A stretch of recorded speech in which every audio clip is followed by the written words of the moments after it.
অপু বুবলি এখন অতীত। মার্কুন সুন্দরীর সাথে কি করছেন শাকিব খান, চলুন আসল ঘটনাটা কি তাই এই ভিডিওর মাধ্যমে বিস্তারিতভাবে জেনে নেওয়া যাক। বাংলাদেশের ফিল্ম ইন্ডাস্ট্রিতে বর্তমানে শাকিব খানকে স্তম্ভ বলেই মনে করা হয়। একাধিক হিট ফিল্ম দর্শকদের উপহার দিয়েছেন তিনি। চলতি বছরে ঈদ উল আধা উপলক্ষে বাংলাদেশে রিলিজ করেছিল শাকিব অভিনীত ফিল্ম প্রিয়তমা। বাংলাদেশ জুড়ে এটি ব্লকবাস্টার হিট হলেও এবার বাংলায় মুখ থুবড়ে পড়েছিল প্রিয়তমা। বিতর্ক সত্ত্বেও এই ফিল্মের মাধ্যমে আবারও ঘুরেছে শাকিবের কেরিয়ারের মোড়। ফলে আগামী ঈদে তার অনুরাগীদের নতুন ছবি উপহার দিতে চলেছেন শাকিব। তবে এবার তার ফিল্মের মূল আকর্ষণ আমেরিকান অভিনেত্রী কোর্টনি কফি। গত সপ্তাহান্তে শাকিব সোশ্যাল মিডিয়ায় ঘোষণা করেছিলেন তার নতুন ফিল্ম রাজকুমার আসছে। এই ফিল্মটি প্রযোজনা করেছেন আরশাদ আদনান, রাজকুমার পরিচালনা করেছেন হিমেল আশরাফ।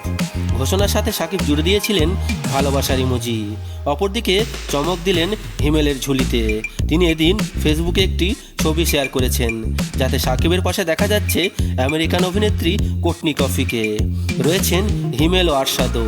এই ছবি শেয়ার করে পরিচালক জানিয়েছেন শাকিবের বিপরীতে রাজকুমারে দেখা যাবে কোর্টনিকে।